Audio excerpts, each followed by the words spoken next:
2, 3. Okay, ladies and gentlemen, welcome to EECS 440. It's good to see you. All right, if you look at where we are right now, we are finishing your P2 Alpha assignment. We got a lecture going on. You can keep talking, but try and keep it a bit quiet. Or just around the doorway, through the door, is a good place to do that. P2 Gold is launching today. This is the final week in your Project 2, and P2 Alpha has concluded today. It was a tough one. P2 Alpha is one of those assignments that has quite a few tasks, and so you have to learn a little bit. You have to definitely invest some time to get all of those tasks in. Now, I know that a lot of you are stressing on kind of making this work, P2 Alpha, but know that with P2 Alpha, with all the projects, you don't lose points for having an incomplete task until the end of that P2 Gold. We know that not every task is going to be perfect. You need some more time to polish them up, fix them up.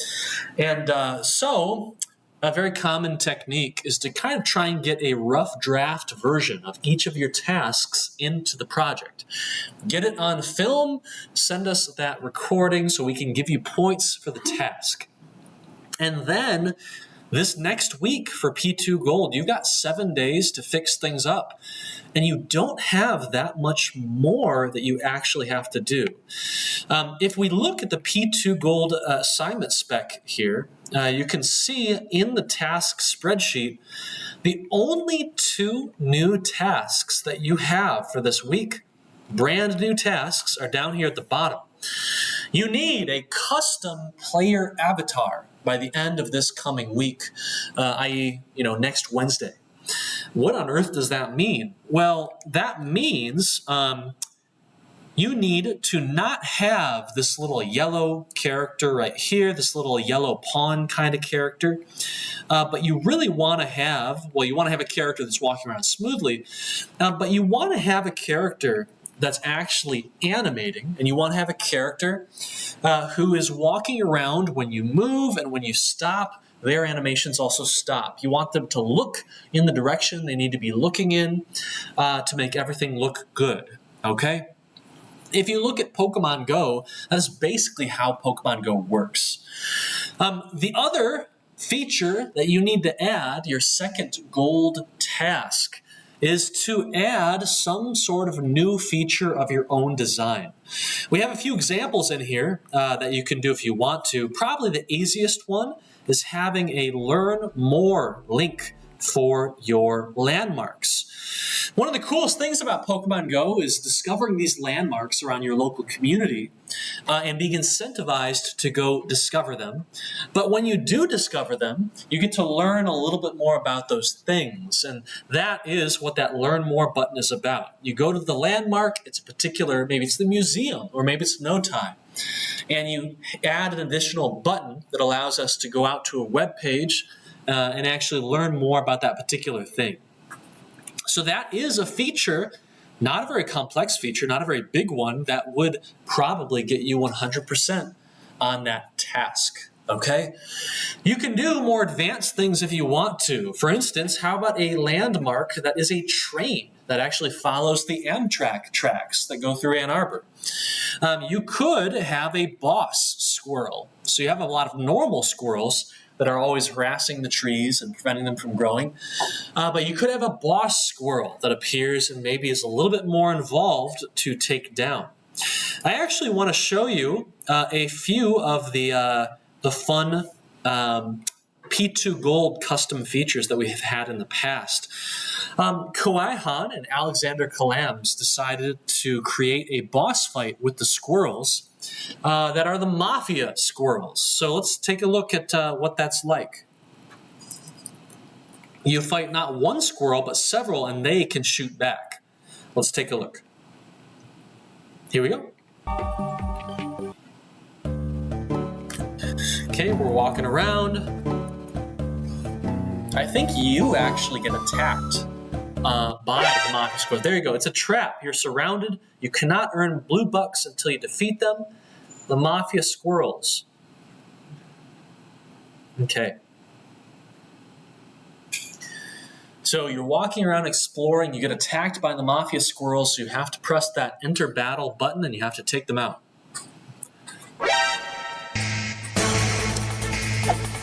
Okay, I don't hear any audio in this recording, which is kind of sad.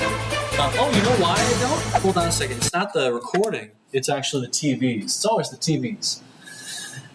And these squirrels will actually shoot back at you, and they move a lot faster to dodge your attacks. So here we go.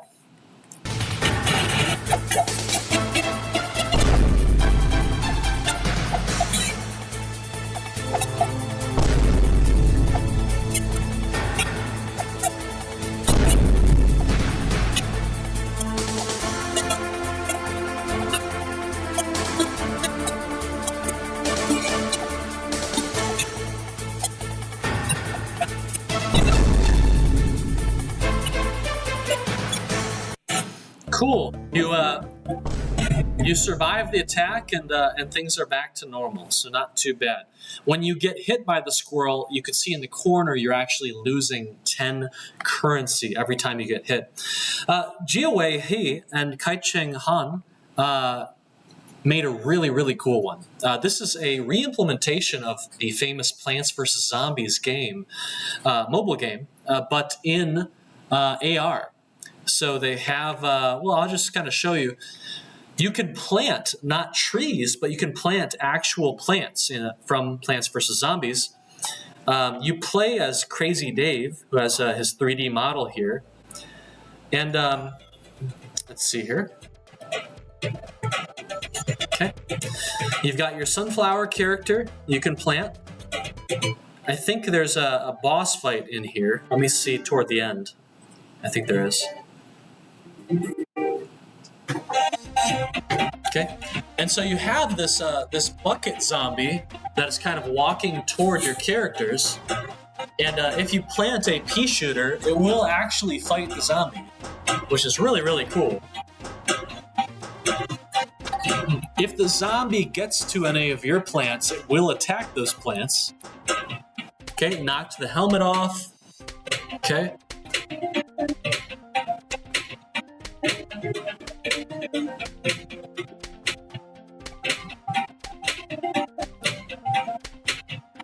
And there you go, knocked him out. Cool, okay. So really, really cool stuff. We have Jonah Abelman and Zachary Behrman, who basically added an unlockable characters mode. So you can customize how your player avatar looks. So you can pay money to buy these different characters, and I guess this is supposed to be me. That is hideous and horrifying, right? But I think maybe the team didn't take EECS 298, the 3D modeling course, so the texture here looks really strangely mapped onto the model. But you know, customizable character, costumes, stuff like that. Here's one of my favorites. One feature that the game normally doesn't have is a way to reset the game. If you want to reset your status, you know, remove all your trees, restart your currency, remove your unlocks, your seeds. And so here's a feature, Yida Lau and Justin Ingji, who implemented a meteor, which you can purchase, I think, and use to reset the entire game. A meteor comes down, it's very dramatic, and so let's take a look.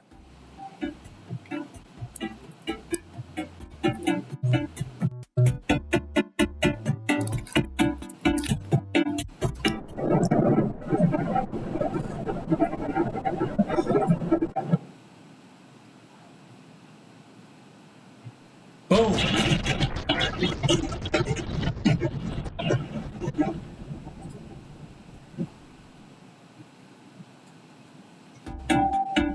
Back to normal. Okay. Ann Arbor's been destroyed. We must rebuild it. Okay, there you go. Okay, so there are a lot of different things you can do if you want to. We're not asking for a gigantic task here. We just want you to kind of build a little bit of your own abilities without much help. Go out there and make something of your own design, something that's interesting to you. and that will get you ready for the rapidly approaching Project 3, okay? It is just over a week, okay, about a week and 5 days, and we'll be starting your P3 milestone project. And that is going to be a short project, about a 4-week project that takes us to the very end of the semester. And then that's it. We are really not far away, everyone. We got about, 6 weeks remaining, or a little bit over a month. Okay, so anyway, today what we're going to do is we're going to finish up our talk on kind of the inner workings of augmented reality. Now we were talking last time about some topics like LiDAR and how autonomous vehicles are using AR in order to kind of understand the world, understand the 3D world behind the 2D images. So we're going to finish talking about the inner workings of AR today, and then we're going to jump back into Unity because you don't yet have the knowledge, probably you don't have the knowledge, to make your character actually walk and look in the direction you're moving. We want our character to animate at a certain speed based on how fast they're moving, and so I need to show you how to bring those animations from Mixamo into Unity. So we're going to be doing that kind of in the second half of our lecture today. I want to show you a cool startup called Iris VR. This is a startup that, again, is applying virtual reality, applying XR to a really cool little niche. And this particular niche is architecture. So architectural planning, visualization, and pitching. It turns out in the world of architecture, pitching is a really, really big deal. When a client like the University of Michigan has a new building they want to create, they will take pitches. They will take requests for proposals from a lot of different architectural firms and construction firms. And whichever firm gets chosen is going to get that big pot of money from the University of Michigan. So we need a way to get our client excited about our particular building project. And Iris VR is all about that. So let's take a look. Here we have this little video, just kind of auto plays, but it's gonna explain kind of what the product is. This is a product in which a lot of people, you can see them, a lot of people can hop into this virtual space, can hop inside a building, inside a stadium, or they can look at it in kind of a miniature sense. And they can also look at a lot of different infrastructural things. So they can look at piping, for instance, or they can look at themselves as if they were inside. A couple things I want to point out here. The art style that we're seeing, the art style here is very cartoony, isn't it? The art style is not very realistic. The lighting is extremely simple. You see a lot of primary colors, and this is partially because this software has to work performantly. It has to run at a high frame rate. It can't be hitching. It can't be lagging, or people will get sick, right? They'll get motion sick, which is not what you want to happen during an architectural review or during a pitch with a client who you're trying to impress. You don't want them getting sick. And so the team who made this product, Iris VR, doesn't know what kind of building you're going to have. It doesn't know how complex the 3D model you're going to upload is going to be. And so they are very nervous about frame rate, as they should be, and so that's why they chose this low poly, but reasonably charming art style, okay? It makes perfect sense. Anyway, you can see that there are a few companies that seem to be using them: Black & Veatch, Mortensen, Construction, Ship, Corgan. VR that's easy to use. You just load your 3D file and click launch, that's it. Our VR menu is built for presentations, collaborative sessions, and design reviews. Immersive collaboration. You can walk through your 3D files with colleagues no matter their location. So this doesn't need to be in the same space. It's not shared space VR. You can all go online and kind of Google Docs this if you want to. It also provides voice chat so you can talk with each other. They support a lot of different file formats. Navisworks, Revit Rhino, which is the big architectural format and tool that we teach here at the University of Michigan. FBX is the common game development and XR format. And it can import all of these seamlessly, apparently. The headsets that they use are engineered for comfort. Makes sense. You really don't want everyone getting uncomfortable during an important client meeting. Yeah, that's kind of what you've got. I think they have some information about what they charge, but it looks like they support mainly the Meta Quest, which makes sense. It looks to me like they've kind of taken away some of their pricing information. We used to be able to see pricing information. Let me see, and it was fairly expensive. So let's see here, expensive, how expensive? Instead of showing you how expensive everything is, they have all these different kind of customer types that you can click on here. So educators, how can you use this for your school? If you're an architectural firm, how can you use this to impress clients? Stuff like that, right? If I recall, they used to have like a per month pricing scheme. I'm not sure how much sense that makes, because you could just buy 1 month, do all of your modeling, and then buy 1 month for your important client meetings and then cancel immediately. This is not the kind of software it feels like you would need all the time if you're an architect or designer. But a pretty cool product nonetheless. It looks like they have got $13.8 million in funding, and they are based out of New York City, which certainly seems like a reasonable place to put a architectural software company. So anyway, a cool team and a really neat use case for XR. So they are still around. I hope they're doing a good job, and yeah, we'll have to see how they do.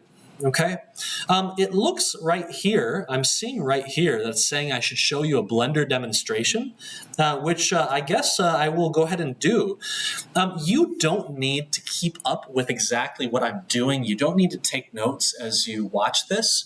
This is mainly just for you to enjoy and for you to understand that if you want to get into 3D modeling, then it's definitely a thing that should be possible for you to do.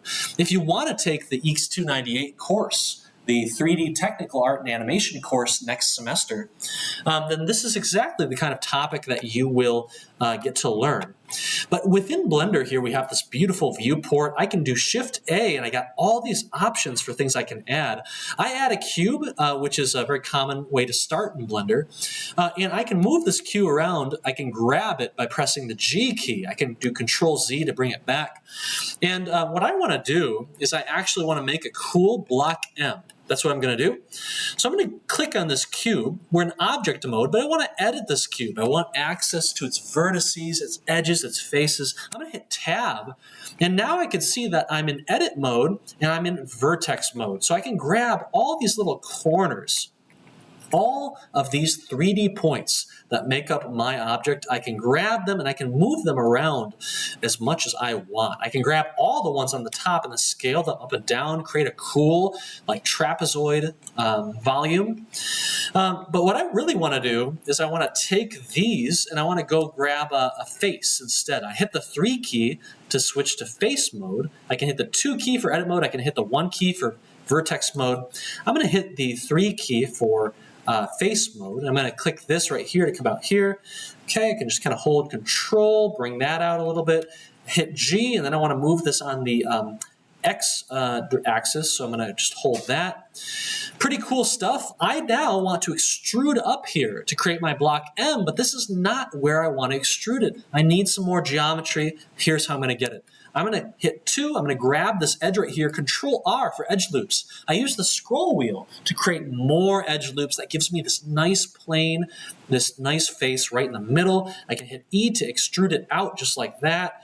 Bring it up. I've got my nice thin block M just starting to be made here. Or maybe that looks like something different. I should probably move on. I'm going to extrude this like this. I'm going to extrude this part out like that.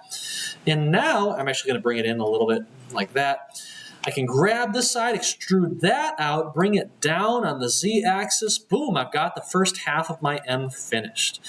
Now I can extrude this, bring it back up. Does that look pretty good? I can kind of look at it like this. There are better ways to get this kind of symmetry if you really want it, but I'm just going for kind of a sloppy, quick, hand-done M.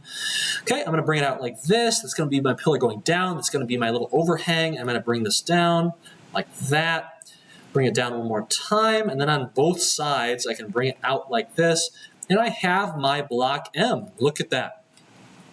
So this is all to say that if you do learn a 3D modeling program, and if you learn it to the extent that I have, which I don't know it that well, but you can quickly make shapes. What's more, we can say, well, I want this shape to look like our block M. I switch to material preview mode. I click on the object. I go down to our little materials tab. I can create ourselves a nice material by clicking new.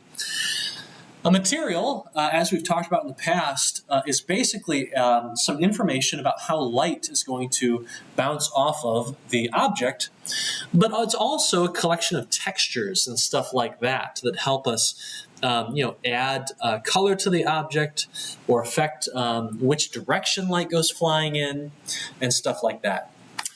Every time you create a material for the first time, Blender gets really small, it gets really slow.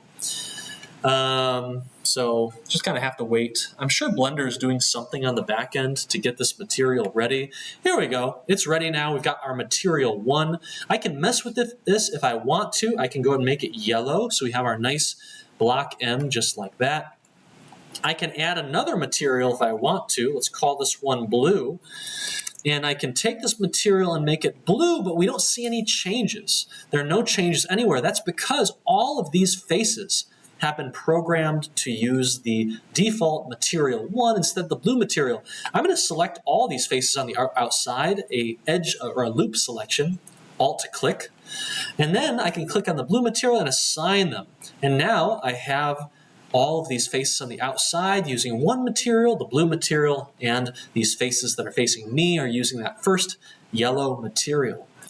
So pretty cool stuff. And we can do some even more stuff if we want to. The last thing I'm going to show you is I'm going to move this block M kind of over, get it kind of centered.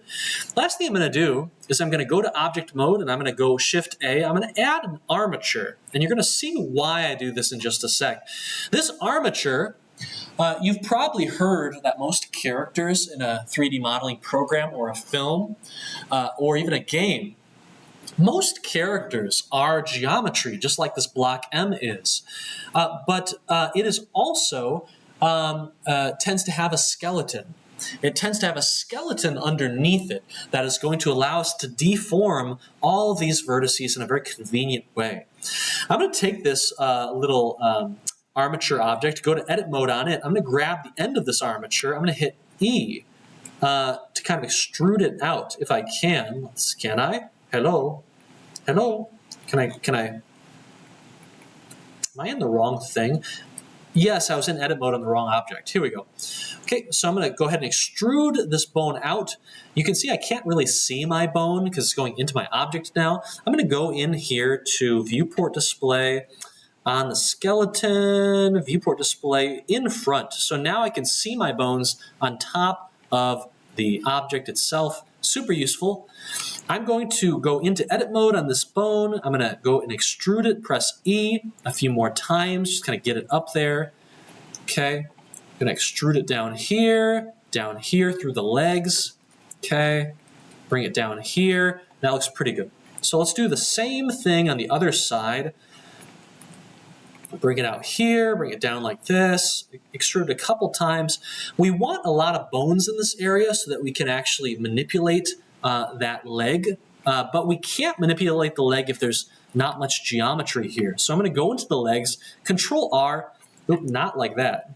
Come on, no, not like that.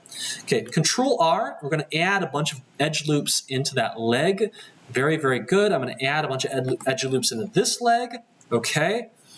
We're just adding more vertices, we're adding more geometry all throughout our block M here. Now I'm going to take my armature. I'm going to go to edit mode. I'm going to bind this armature, or this. I'm going to bind this object to the armature. So click the object, shift click the armature, Control P with automatic weights. Now, when I click on our little armature and go to pose mode, I can make my block M dance. Okay, so I can, for instance, let's go ahead and keyframe all the bones. I can say I want my leg to come out like this. So I can grab the bone here, I can just kind of work it up like this, okay, and then grab all bones and keyframe them. And now look at this, I've got this nice little animation happening. I can then go ahead and grab that animation, grab that keyframe, bring it back. That'll have us kind of bring the leg back. Oh, come on. Copy and paste, there we go. Okay, so the leg goes out, it comes back in. And then at 90, I can do the same thing, but to the other side. So let's go ahead and bring this out like that. Boom, boom, boom. Okay, keyframe all the bones. And then I can go ahead and copy that first keyframe that brings us back to the neutral pose.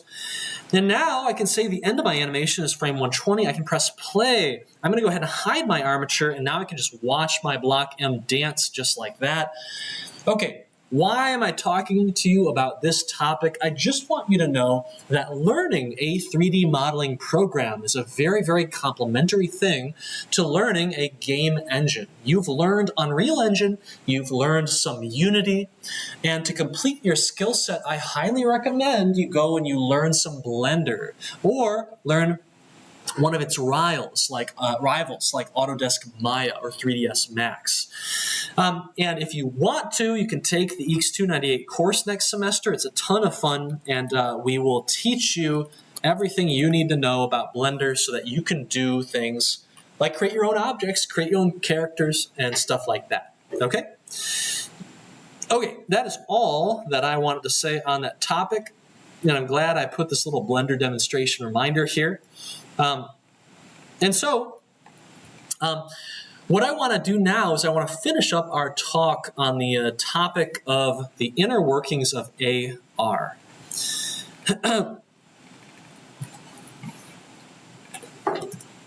So augmented reality, right? Augmented reality is really, really a difficult thing until you can get image data, which we can do through cameras, and understand what that image data is saying to us. As we talked about last time, you can't make a really nice, high-quality, embedded AR experience like what you're seeing now.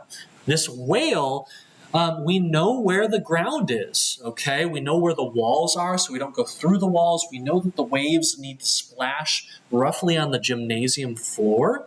We know where the humans are, so we know what angle we want to do our animation at.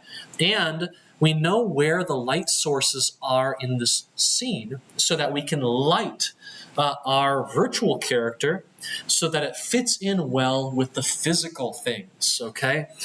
The really hard thing about augmented reality is that we're trying to mix two different sources of image data. We're trying to mix together real-life information from a camera sensor with some totally digital 3D characters. And so we can't do this effectively unless we understand what these 2D images are. Because you as a human being, right? You as a human being can look at this image right here, as we talked about last time, and know that this is a living room, right? You can kind of guess where the lights are coming from. You know how these objects, what these objects are and how they relate to each other, what they mean as a whole. But computers do not know this stuff, okay?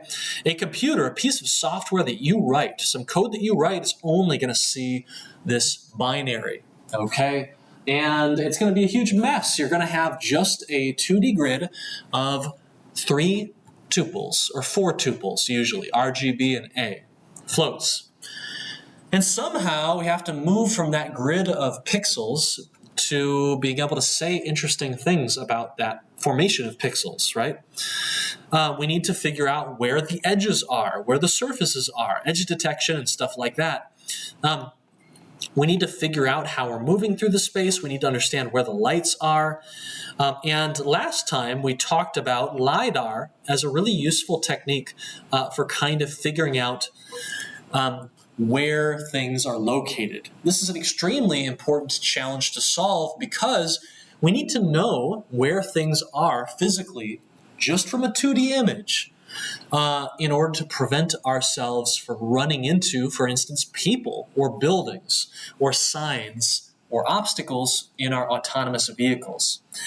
LiDAR is sometimes said to be a bit of a crutch because it's additional information that you don't get just through a bunch of cameras on the outside of your car.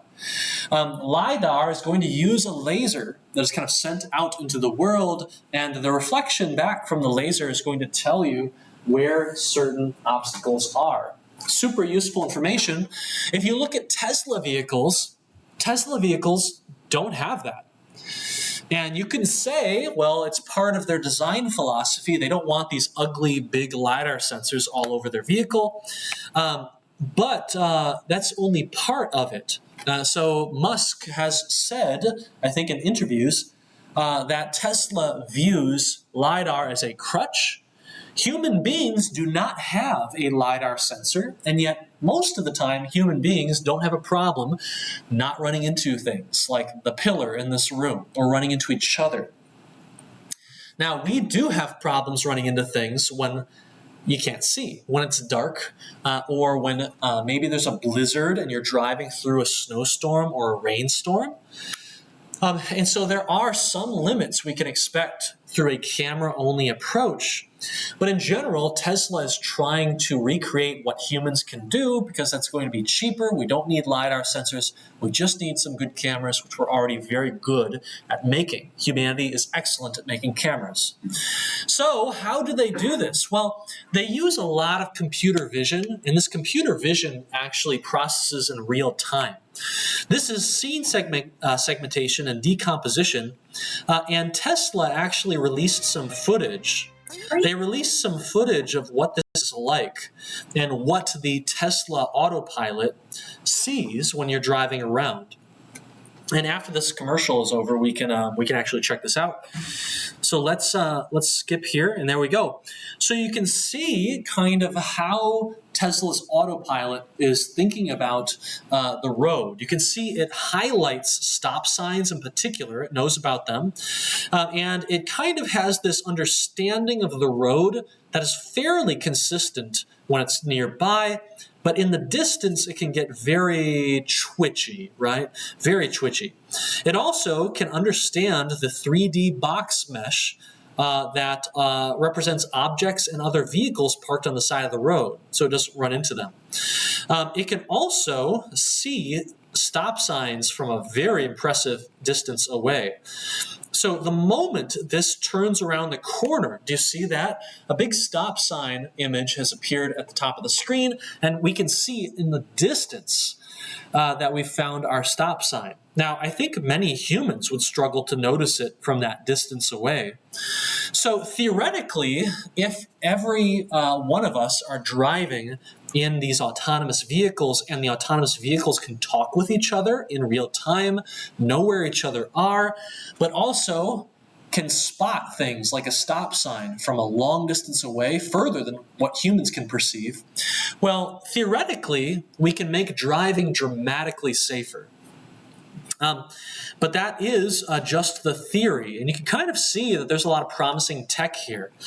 This technology, a lot of it you can gain access to as well through libraries like OpenCV, which brings things like face recognition. However, it is not perfect, and Tesla in particular has gotten into some trouble. You see headlines like this on occasion, where Tesla, unfortunately, the Tesla autopilot will just flat out run someone over, just fail to detect things.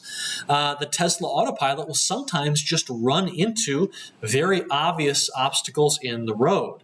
And there have been some investigations that have happened, and I know some of the Department of Motor Vehicles teams have not been super happy, with this performance. And it's really a tough thing because Human beings make mistakes all the time when we're driving, but human beings, we are very comfortable with the idea of other humans making mistakes. Humans make mistakes all the time. That's not a scary idea. That's something we're used to. What we are not used to is software and robotics failing and making a mistake. And even if the robots, even if the autopilot, these autonomous vehicles, very rarely make mistakes, they're still, that's going to cause a lot of panic. So these autonomous vehicles and these algorithms and software approaches have to be significantly and wildly better than humans to start getting adoption. If you want to learn more about this topic, we have an entire course for it, right? EECS 442. I think we even have some courses, some special topics courses these days dedicated to autonomous driving. So you can look at that if you want to. One really important feature for augmented reality, we've talked about how lighting is super important to making you feel like an object is actually in a space. You can see this little image from Google's AR team right here. This is basically what we're talking about. Both of these cats are digital cats. They don't actually exist in this physical footage. But you can see that the cat that is standing in the doorway has full access to the light. It's going to be better lit than the cat that's hiding behind the doorway and standing in the shadow. It is pretty impressive stuff. And you really do want to get the lighting right. If you look at when the lighting is wrong, so here is a GIF, or an image at least, from our tutorial AR assignment. And this assignment doesn't have us do anything with Unity's light estimation technology. So if you look at this car, do you see this little white car at the very bottom left corner of this image? This little white car is actually partially in the shadow. You can see there's this very distinct shadow that occurs when you leave my office room. You would expect half of the car to be shaded differently than the half that is still in the well-lit office. But it's not. The car is just totally bright. And no matter how deep the car drives into that dark room, it's going to stay extremely bright. And that makes it look very fake. These planes right here, this bottom plane looks exactly as bright as this plane way up here that is very close to the light. Clearly, we don't have light estimation technology going in this image, and as a result, it doesn't really look like a very real image. Here's an example of using Google's light estimation technology. This rocket right here is not a real object, but you would be forgiven for maybe mistaking it as a real object, in part because these objects, these digital objects, this rocket, is being lit with a light that has been kind of digitally put into the scene. What happens is the technology will take this actual real-life background image and it will look at the lighting and shadows of other objects in the scene, and it will figure out that basically there's a light source way in the background here. And as a result, it will spawn in a light source in the 3D version of this scene that the model uses, and it will put it way back here. And as a result, you get this shadow and this shading that looks like other objects in the scene.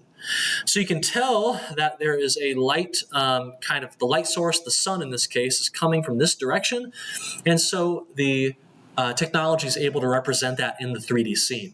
Here, it's a little bit strange. The strange thing in this shot is that the shadows in this scene are very crisp and very dark. And the shadow coming off of our digital object, our fake object, is just different. It doesn't have the same intensity or sharpness as the other shadows in the scene, so that doesn't fit very well. Hopefully they can work on that. But I think this last image is pretty compelling and pretty convincing. I think it looks fantastic.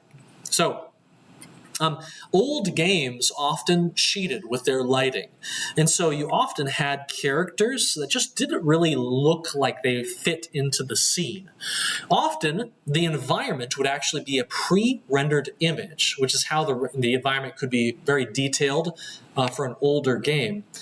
But then the character models would be an actual digital 3D object, and you would render the character model on top of the background static image. This means that the lighting is not really going to match up at all, especially as the character moves, and it becomes very clear that one of the characters is kind of standing out and not part of the scene. So, occlusion is another big deal in augmented reality, and this is another research problem that's kind of getting worked on. But when you look at this demonstration, this is kind of a visualization app. There's a big problem with it. The hands are being used to interface with the object, which is super cool. The problem, though, is that the hands always render behind the object, even if the object is kind of being held like this in the palm of your hand, right? And maybe the palm would be in front of the object and occlude it, block it visually a little bit.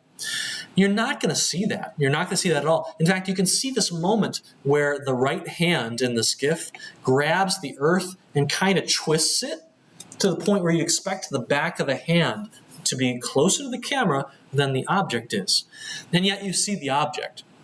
If you look at this GIF for too long, your brain starts to hurt because it's doing things visually that shouldn't be possible in the real world. So your brain gets very confused when you see this. This is a problem of occlusion.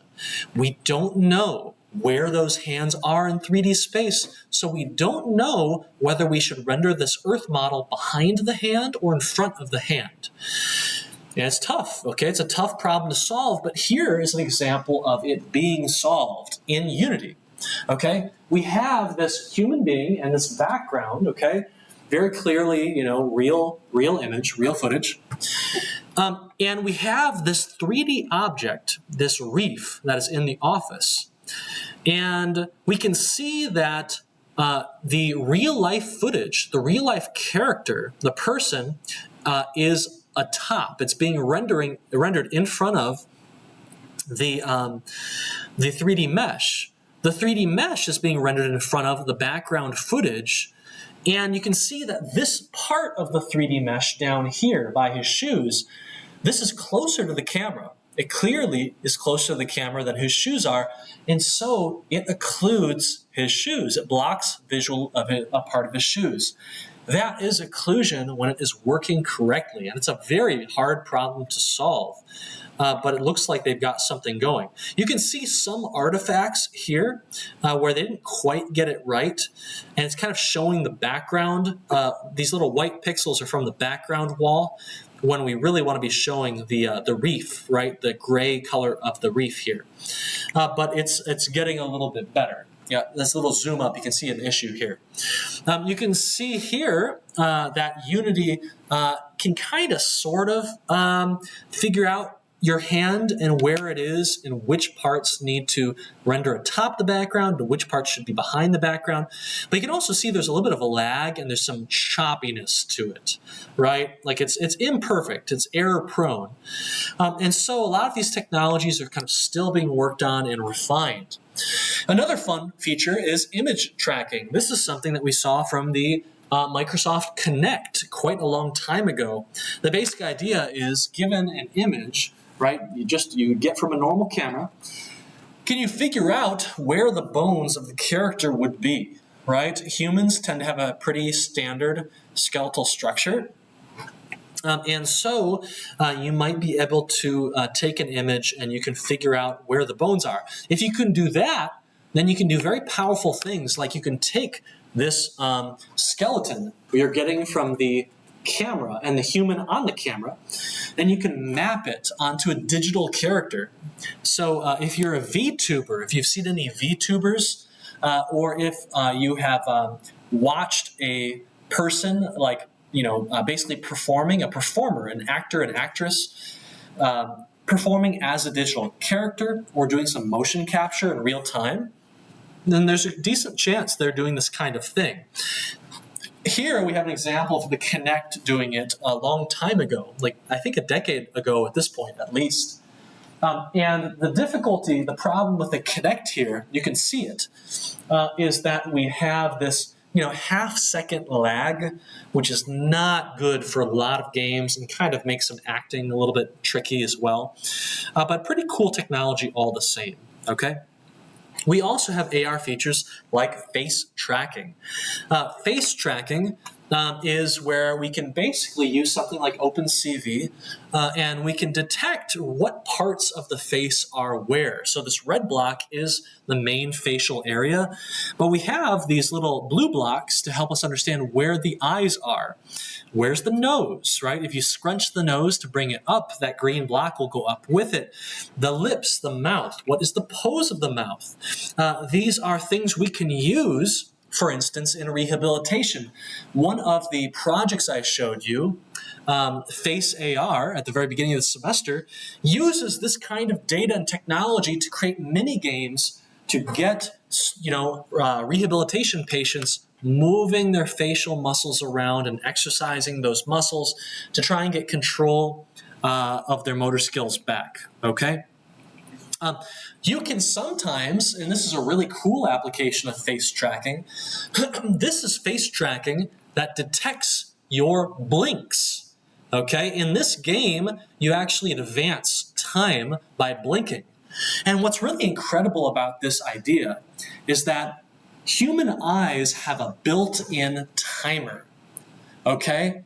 You can keep your eyes open for longer. You can extend a scene if you want to, but it's going to be more and more painful for you to do that. And eventually, your own biology will force you to close those eyes and refresh your eyes, at which point this game will move forward. And this is a really interesting. The premise of this game is a really interesting one. It really plays into that. I want to show this to you. This game is going to come up again when we talk about XR and art, but I want to show you this trailer here. And I think you'll get a feel for why it's so special that the game hooked up advancing with blinking. Let's take a look. The game's called Before Your Eyes. It was made by a student team. Your life. You're going to show it to me. I want to see exactly what made you so absolutely great.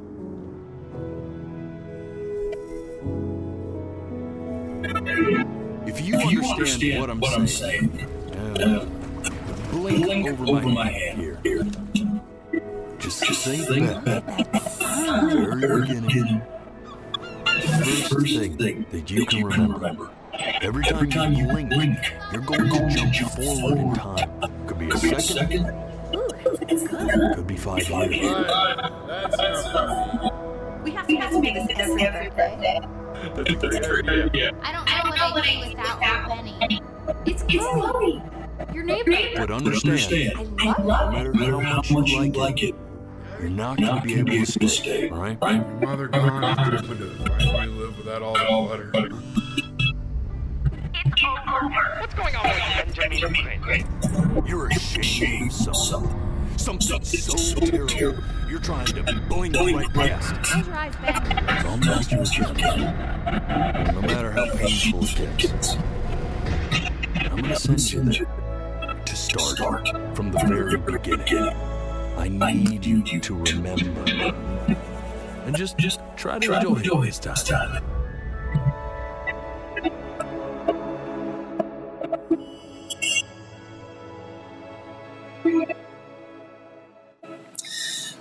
So I think there's something very powerful narratively to this idea that you can go to have an experience, but it will not last forever. And you can extend it a little bit, but eventually your own eyes will betray you and force you to move on. I think that's a really, really powerful thing. And a very unique thing as well. The fact that they were able to encode that into a game mechanic and attach that to your actual blinking eyes is absolutely incredible, in my opinion. I want to talk briefly about the types of AR that are out there. So there's mobile AR, and that is the AR we focus on in this course. I'll explain to you why we focus on it in this course in just a moment. It might be obvious, it might not be. We also have wearable or optical AR, and that is the Microsoft HoloLens or the Magic Leap, right? This is a AR device that doesn't use camera sensors as centrally as the other ones do. Mainly, it is allowing light to flow through the lens and into your eyes the way it normally does. And then it's going to use a projector system of some sort to get images on top of the lenses in the places that it should be. You then have pass-through AR, which is the big king of the hill right now. It seems to be taking over. Meta is going this route. Apple, with their Vision Pro, chose to do a pass-through AR. The quality is fantastic. It relies on cameras. The problem is it's expensive. If you look at mobile AR, one of the reasons we use it for this class is because we know all of you have access to it right in your pocket. Your mobile phone has everything you need for a decent but limited AR experience. It's cheap, it's accessible, it's non-bulky. You can use it with only one hand. It has, unfortunately, a limited field of view. Because it's a mobile device, it has limited processing power, and it consumes one hand because you have to use at least one hand to hold that phone. Wearable AR gives you your hand back, which is really useful if, for instance, you're a factory worker and you need to be getting information through your eyes, through the AR, but you also need to be handling maybe some dangerous or heavy equipment. The problem with these headsets is that it's mildly bulky and, actually that's a positive. It's not that bulky and it utilizes your real vision. So you don't have to worry about resolution issues in the camera data coming through the device. The big problem, you already know what the problems really are if you have used the Microsoft HoloLens at the beginning of the semester. The field of view is absolutely atrocious with these devices. There's a very limited field of view. The processing power is very limited. Often the batteries are not super big, and yet it's doing a bunch of computation and some graphics stuff, so the battery isn't going to last very long. And these devices can be extremely expensive. The HoloLens, when they were being sold, I think were about $1,500, which is not in the normal price range for most users. Pass-through AR is extremely promising. It seems to be where the future is headed for a few reasons. It leaves both of your hands free. It's really good, just like wearable AR, like optical AR. It's also just mildly bulky, but it has a much better field of view than wearable or optical AR, or mobile AR. It also, at least recently, has been coming down in price. So instead of thousands of dollars you're spending for these devices, you typically spend like $300 to $500 for one of these devices. One of the problems is that it is, still reasonably bulky. It has limited processing power because it is a mobile device, and it is also expensive, though not as expensive as it once was, okay? The big winner is that field of view, which for pass-through AR is fantastic. The human eye has a field of view of about 135 degrees, and our pass-through devices tend to have like about 106, which is, it's getting there, right? It's getting close. Close enough that a lot of people put on a VR headset and they don't quite notice that their field of view has diminished, okay? Down here with mobile AR, we have cameras and displays being used. We're very good at both of those things as humanity. With the pass-through AR, it's also just cameras and displays. Good news, right? That allows us to keep costs down. For the wearable AR, we actually had to develop some new technologies to make that possible and make that work, which is part of why the devices are so expensive. They're just not very high volume, and they need to pay back some of those research and development costs. They're using projection technology, and unfortunately, the HoloLens 2, which was kind of the main champion in this category, has been discontinued by Microsoft. So we'll have to see what happens. I'm really glad we have a handful of HoloLens devices. If for nothing else, then we can share some history and we can keep that history alive. The HoloLens, projection stuff has been a thing for quite a while. You might have seen something like this. This is the heads-up display that fighter pilots in fighter jets might see. And this is a pretty interesting technology if you want to look into it, this projection technology. But for now, hopefully that was kind of an enjoyable look at the different types of AR and some of the things happening under the hood. If you want to get deeper under the hood of AR, you very quickly kind of get into the world of hardware, which maybe we have some graduate level classes for, maybe we don't. I don't think it's a very commonly known topic outside of industry, where, at Meta, at Microsoft is where a lot of these advancements seem to be coming from. Anyway, hopefully you got something out of that. Now I have to, let me see here. I do think I want to show you, I want to show you how to do those animations. So let's just kind of keep going and, let's take our 5-minute break. We're going to take our 5-minute break. I'm going to turn the music on. You can use the restroom if you want to. And we will get this project loaded up, and we'll see if we can find a nice model we can put through Mixamo and get some animations, get that character animating, and all that good stuff, okay?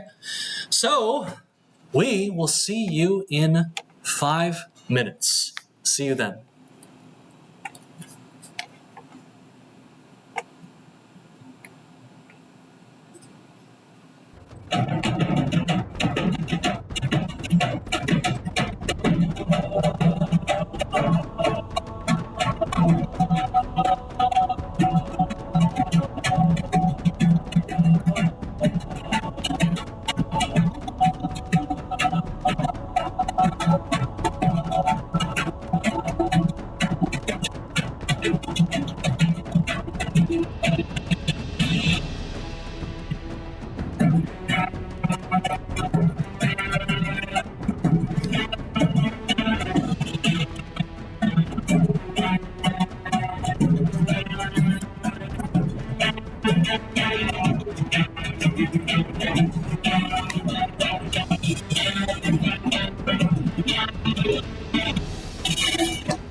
Okay, let's get back to it.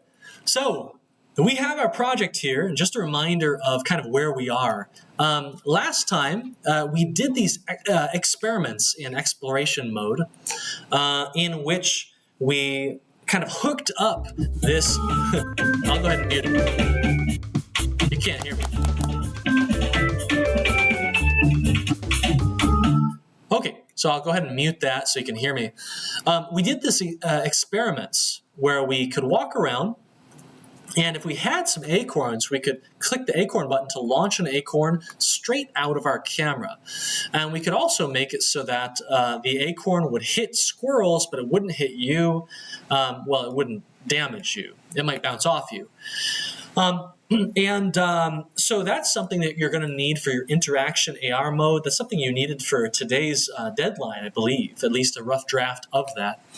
Now, what you're going to need for next week is a character that walks around smoothly, and this is probably about smooth enough. This is all you really need. But we need this character to be a custom avatar. So you already know how to bring a 3D mesh in from places like Sketchfab and get it looking good. We did that with the squirrels. We did that with the landmark icon that should be up here with Notai, the little house, right? But we need something more than that. We need a character, a mesh that's going to be able to walk around and animate and move. And then when we stop moving, it needs to stop moving as well. So here's what we're going to do. We're going to go to Sketchfab. And Sketchfab is a great place to find all sorts of interesting objects, but you can also find characters there. So we are going to see if we can find a nice character here, a downloadable character. Let's search for our guy Shrek. Okay, make him downloadable. We've got Shrek right here. And I don't know, I think maybe some of these are a bit easier to get working than others. I'm going to try this one right here. This looks like a pretty good one. Let's see what kind of file formats we can get. OBJ is perfect for us. Unity likes FBX, Blend, and OBJ files. So let's see how this one looks here. What do we got? Okay, we have this Shrek character.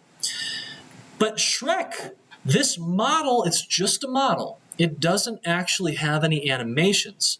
So what I'm going to do is this. I'm going to go in and I'm going to find all those textures. Here they are.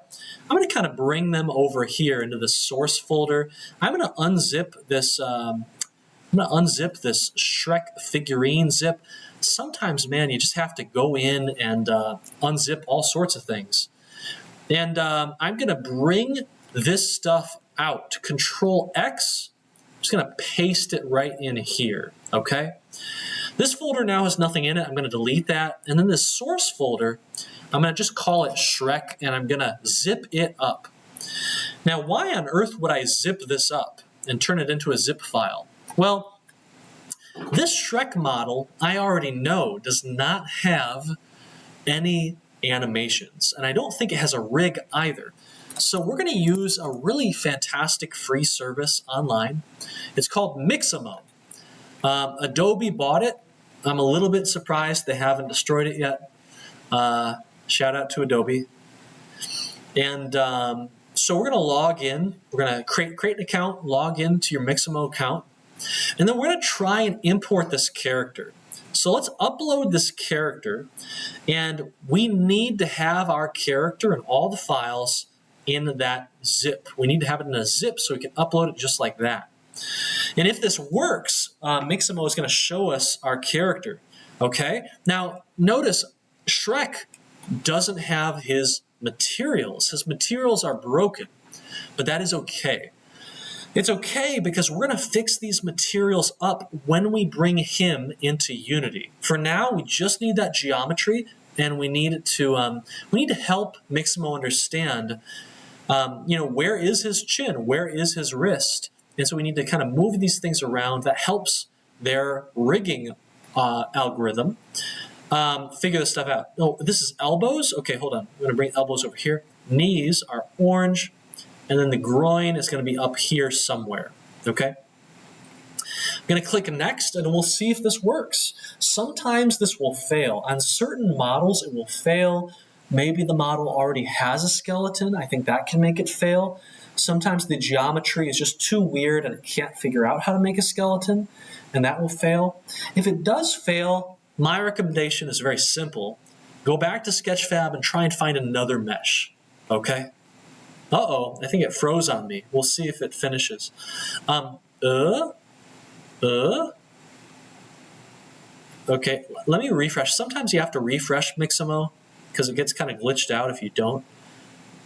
And there we go. We can click on these animations on the left now, and we can kind of just watch our character do his thing. Now, what I really care about is I care about a running or maybe a walking animation. So I'm actually going to search for a running animation here, and I want to find an animation that's really going to fit Shrek. This kind of looks really goofy, doesn't it? One big problem here is that the animation is actually taking Shrek and moving him away from the origin of the scene. So I want him to stay in place when he's animating. So I will click this little in place checkbox. I'm looking at this running animation. This is a fast run, okay? I kind of like this. I want his animation to have arms kind of a little bit out here. A little bit out here like this. Yeah, that looks a little bit crazier. I can also bring them in like this. Look at how funny that looks.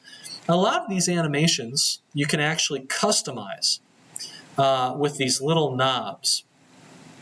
So I think maybe I'm just looking at these other ones just to see if there's anything really cool looking. These look pretty good. Run forward. That's kind of a heavier run. I kind of like that. Okay. Big guy, Shrek. So let's give him a little bit of a heavier run. Okay. Bring his arms out like this. I think that looks really, really good. Okay. I really like how this looks. And so what I'm going to do now is I'm going to click download. I'm going to go and change the format to FBX4 Unity. Don't ask me what the difference is between an FBX and an FBX4 Unity. I don't know. I assume they both work, but just in case, let's go with that. And I think we're fine. We can just download the rest there. We're going to get an FBX file through our browser here, and this is going to contain Shrek, the geometry, the rig, so the skeleton, and it's also going to contain the animation data. So we can bring this in now, and I'm going to go to Models. I'm going to create a new folder for Shrek. I'm going to call this Shrek, and I'm going to bring in that Shrek run forward. Okay, I'm just going to drop it right here.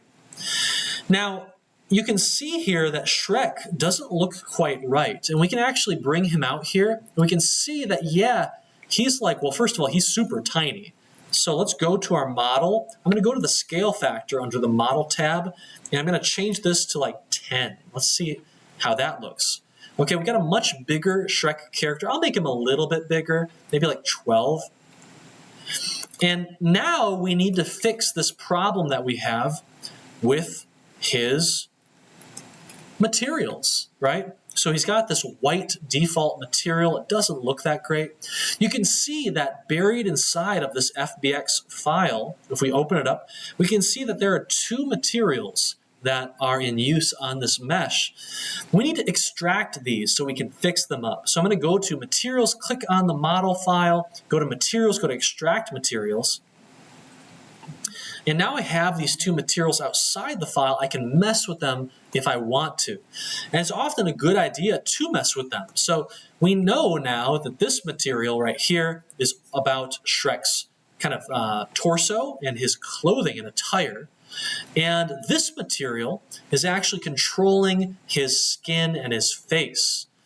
So if we want these to look good, we can't just choose a uniform color like this. We actually need an image file, a color file, a texture. And we can find those right here. They were in the original download.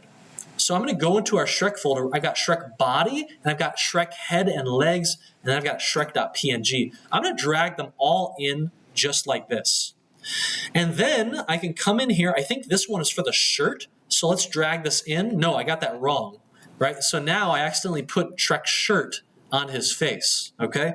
I'm going to drag his other texture in here instead, and boom, we now have Shrek in the flesh, and his materials are looking much better. For the other material we have here, I'm going to drag in the body texture, and look at that. We now have Shrek looking good, okay? You can continue editing the material if you want to. In particular, this material for his shirt looks too shiny to me. It's too smooth. So I'm going to take his smoothness meter, and I'm just going to drag it over here. His face is also very smooth. It looks like he has some sunscreen on his face. So I'm going to take smoothness over there, and I'm going to move that to 0 as well. We now have Shrek, and we should be able to walk over here and actually see him in the game, and he should look decent, okay? So let's make sure that is the case. We're going to wait for Mapbox to load, and then we're going to walk our character over there and find Shrek. There he is, Shrek. Now, currently, Shrek is just a 3D mesh that is sitting in our scene. He's just a game object. And I'm not sure why my desk is going down, but sometimes it does that on its own. So we'll bring it back up. Now, what I want to do is I want this Shrek game object. This game object right here, I want it to, well, number one, I want it to be a prefab. So we can reuse it if we want to. I'm going to rename this Shrek, and I'm going to drag it in. So now I can drag in as many Shreks as I want, wherever I want.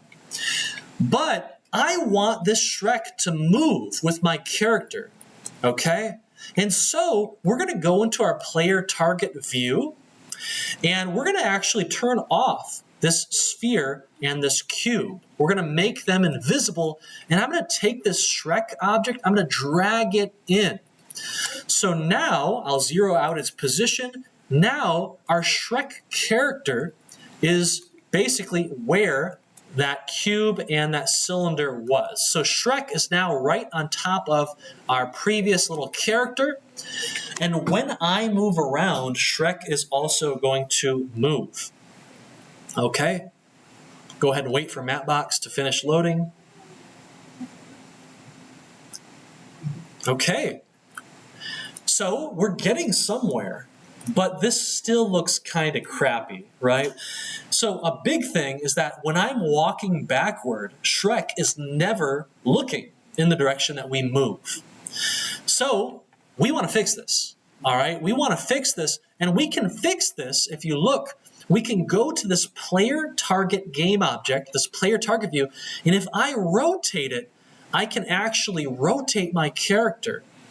We are going to use that blue vector right there, the local transform.forward vector, and we're going to point it in the direction in which we move. And that is going to cause our character to look where they're moving, and it's going to look way better.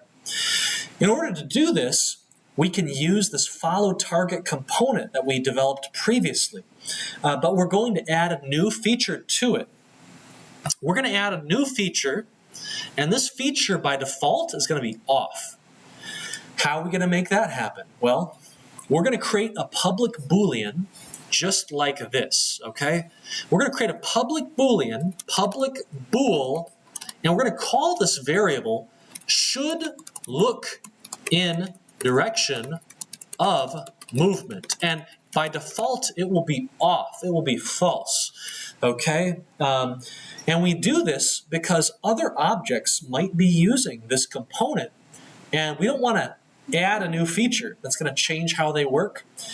We want to add a new feature that is off by default so we can turn it on for new things, all right? So we're also going to create a new section here to our code. This section right here is about positioning, but this section down here is going to be about rotation. So first, we will check whether we should look in the direction of our movement. And if this is true, if this is the case, we need to know how exactly are we moving, okay? Well, the way that all of this works is that this follow target component is going to calculate this destination that we want to be at. We're then going to move ourselves there. So what I actually want to do is I want to calculate our destination, and then at the very end of the frame, we'll actually move toward that destination. We are going to use the delta here between our current position and our destination in order to figure out which direction we're moving in. So we're going to go vector 3, movement delta. It's going to be destination minus our position. So let's go transform.position. And hopefully that will give us a nice direction. Now, I also want to say, you know what? If this movement delta dot magnitude is really small, then we might not care, okay? We might not want to show this or do anything special. Because when you are playing Pokemon Go, when you're walking around with this outside, your mobile device, you're going to move around a tiny bit, and you don't want your character freaking out, okay? Also, if your character isn't moving at all, as in this delta is 0, then we don't really want to do anything, okay? Otherwise, we might have a 0 vector, and that could cause us to look in any weird number of directions. But we are going to take that transform.forward vector, okay? And a reminder, the transform.forward vector is that little blue vector, which is usually pointing in the forward direction for your object, even as you turn it. And we're going to set that forward vector to look in the direction of our movement delta. Okay, let's see what happens. We will return to Unity. We will compile the code. It is currently compiling. We can see that little menu there, that little pop-up just going crazy in the corner. Okay, we're done compiling. And now, let's see what happens. Gonna let Mapbox boot up.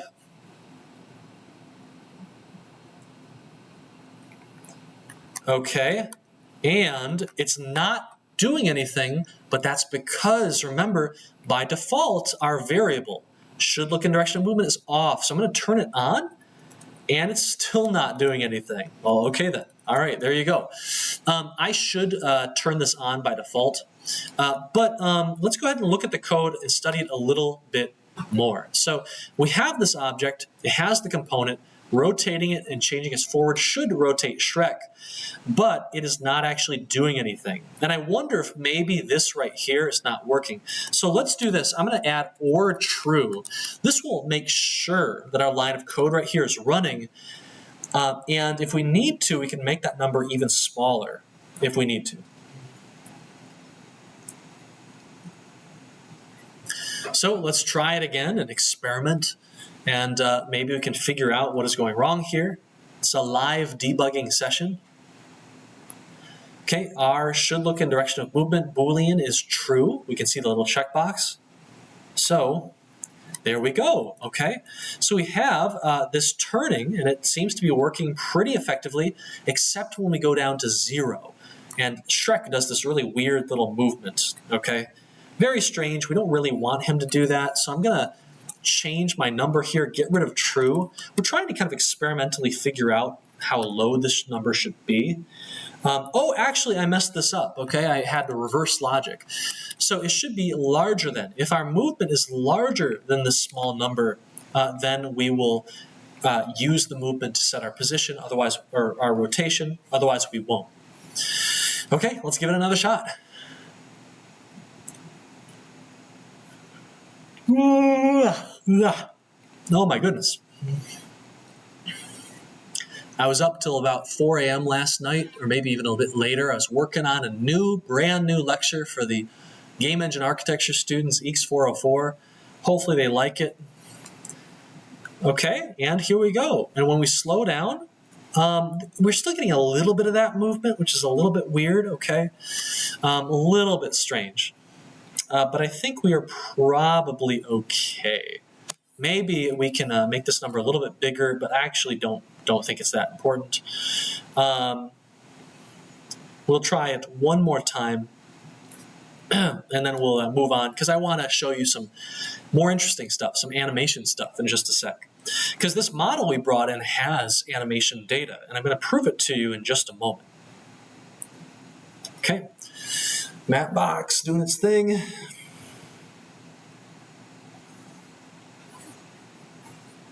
Okay, and there we go. Look at that. We no longer have that little issue, okay, where it slows down and then turns. That's awesome. Very good. Okay, sweet. So what I want to do now is I want to have our character animate. And for now, let's just get Shrek running all the time. We're going to take this character. Here's our Shrek object. If we go into the model for Shrek, and you look inside the model, here's our FBX file. If we open it up, we can actually see that there's some mesh data in here, right? Here it is. There are a couple of different mesh objects in here. There were some materials in here before we extracted them. We can also see that there is this little blue triangle with this little motion, these motion lines. And if I click on it, I can see it's an animation that's called Run Forward. And I can press this little, this forward button, this play button, and now we can actually see that, yes, this is an animation, and it looks pretty great, okay? Now the question is, how do we get this character animating in the game? Well, in order for the character to animate, we need to go to the character. We're going to go to Shrek, and we need to actually give him a component. We need to give him a component called the animator component. And this animator component is going to do nothing until we have set it up with some important data. So one important piece of data here, you can actually see both of them. We have a controller variable that we have to pull in, and we have an avatar variable that we have to drag in. The avatar is going to give information about the skeleton of this character. And so we can generate this actually. If we go to the model and then go to the rig tab, we can change this animation type to humanoid, click apply, and now if you see, our model now has this little human icon inside of it. This is actually the avatar. You can think of it as the skeleton or the rig of the character. And I'm going to just drag it in just like that, and boom, we're done with that slot. But now we need something called a runtime animation controller in order to drag it in here. Now this is actually an asset that we can create down here in the project pane. I'm going to go to right click, I'm going to create. I'm going to go to animation. Let me see here. Animation controller or animator controller. I'm going to name this animation controller Shrek. Okay, and I'm actually going to be a bit more descriptive. I'll call it Shrek controller. And I can drag this in now if I want to, okay? Now, the thing is, this controller is going to be the logic, the programming that determines which animation will run at what time, and how will animations kind of transition and mush into each other, okay?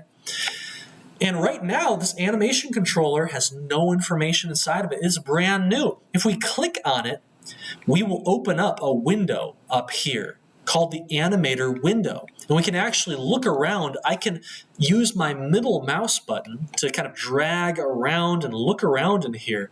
We have these nodes. And on the left, we have layers and parameters.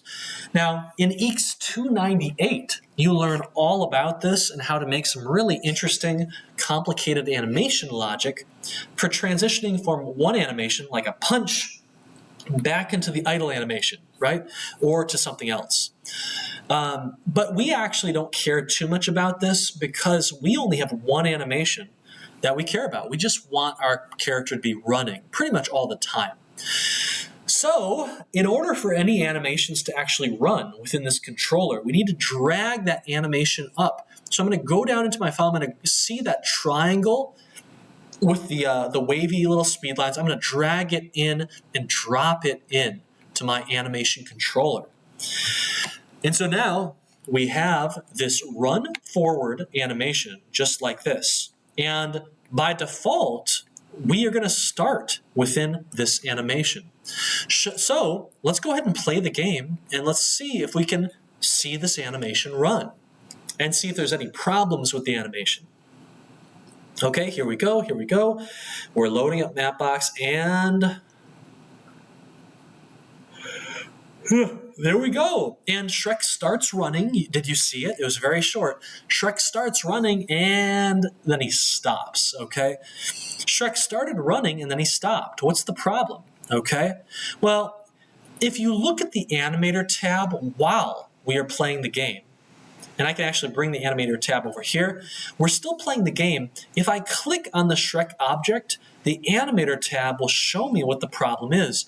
We ran the run forward animation and we're still in it, but the animation isn't looping, okay? Looping is a big deal. We need this animation to loop, otherwise Shrek will run for about half a second and then stop forever. So we need to go into this animation and we need to tell it that it should loop. So I click on this node. I can then click on this motion, they call it, and I can find it down here. This motion is something we want to edit because you can see we have this little loop checkbox and I want to click it. So I'm going to go to edit. I click on that edit button. And if you missed it, I can go back and do it again. Click on the little triangle down here in the project pane. Click on Edit. And now I can go to the Animation tab and look at this. I can scroll down and find Loop Time. I'm going to check that box and I'm going to click Apply. Now, if I run the game, watch what happens.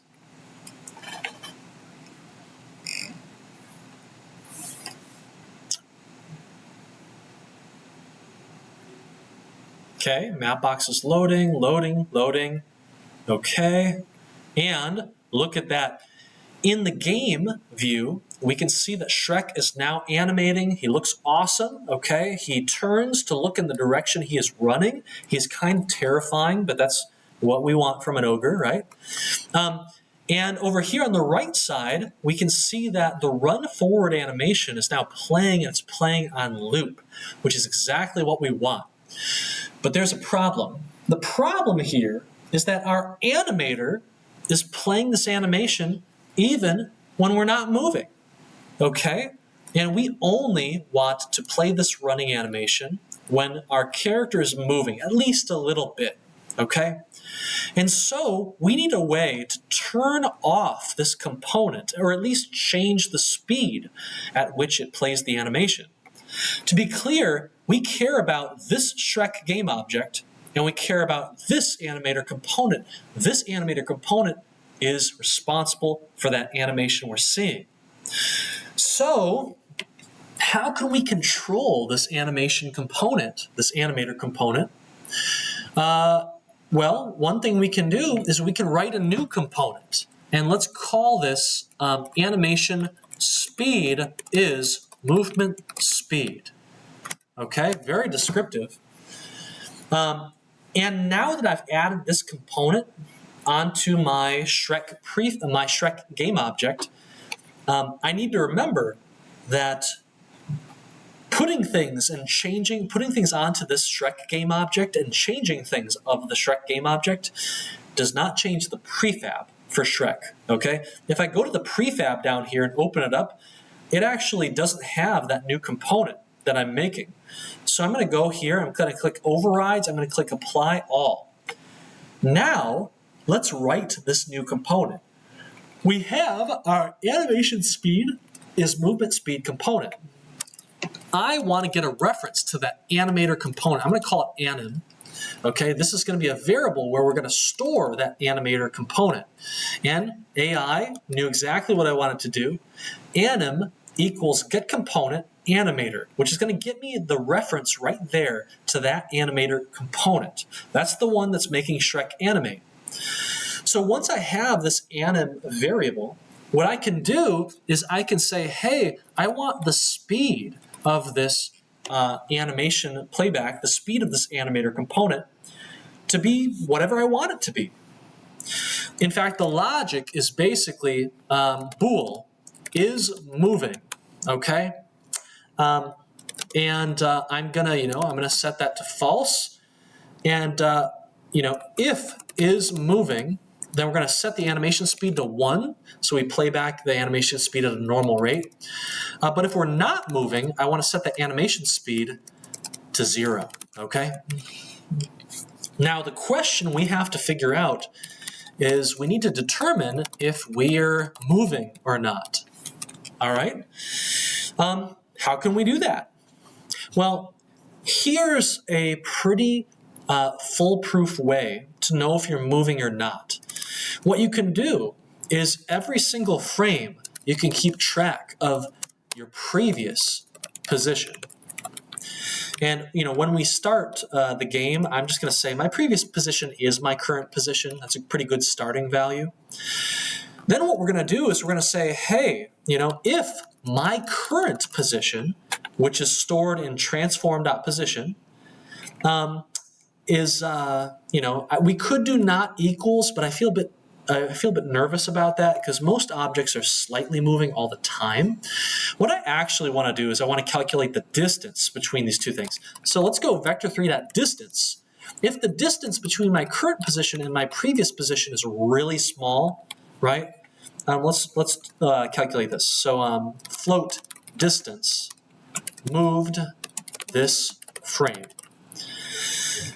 If distance moved this frame is really, really small, right? Super tiny.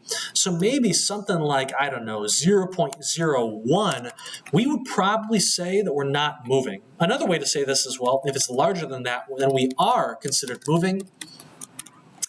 What we need to do is every frame, at the end of the frame, we have to remember where we were so that on the next frame, we can use that previous position to figure out if we're moving or not.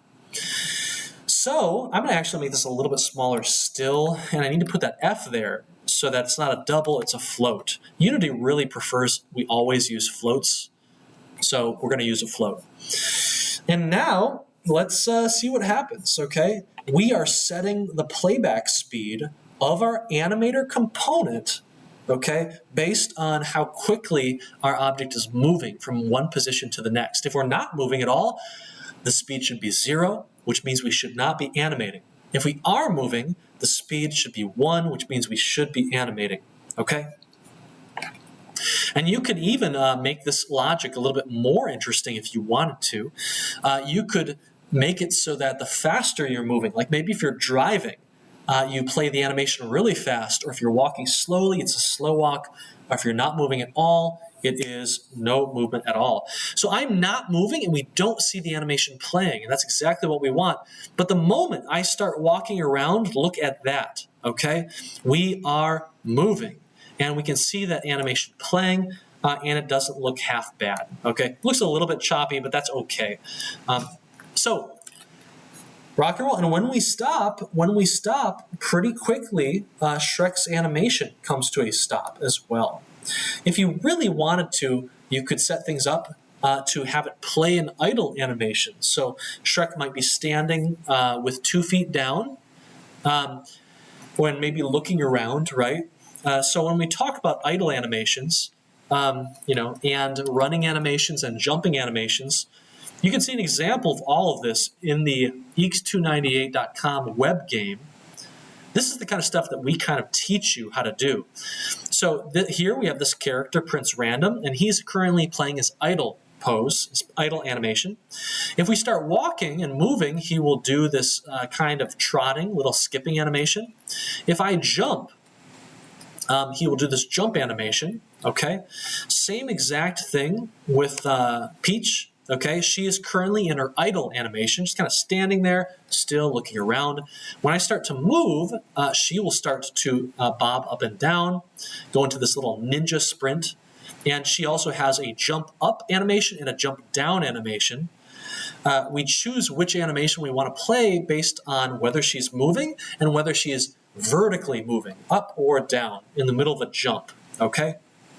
Cool. All right, so that's the kind of thing. You can get much more in depth with all of this if you want to, but I think this should be enough to get you all the points on your project. Now, what I recommend is if you start getting confused by what's happening with animations, I recommend opening up the animator window, clicking on your player character object, whichever character object has the animator component on it, and you can actually watch what is happening with that animation and get a feel for what might be going wrong, okay? You can do all of that while you play the game. That is part of what makes a game engine so powerful. It's debugging capability that allows you to kind of better understand what is happening under the hood without having to end the game.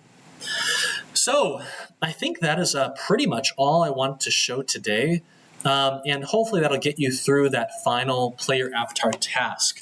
Again, depending on what character model you choose and what character you go for, you might run into some different issues. So if you run into an issue, come to office hours and we can probably help you out. If this topic is really interesting to you, and you want to go much, much deeper, you want to create your own characters, you want to create more animations, your own animations, not just Mixamo animations, and you want to get them hooked up in Unity so that they're doing all sorts of cool stuff, then take the EECS 298 course. It is a Flex Tech course, so it is kind of a useful credit. It's not an upper level CS, but it is a Flex Tech. And it is a ton of fun. It's kind of moderate workload too, so you can put it into most schedules. Okay, anyone have any questions or comments? All right, everyone, that's all I have for you today. Thank you so much for joining us, and I wish you luck on your P2 Gold. You've got 7 days, and we will see you on Monday. Have a good weekend, everyone. Take care. Bye-bye. And everyone online, take care. It's good seeing you as well. Bye-bye.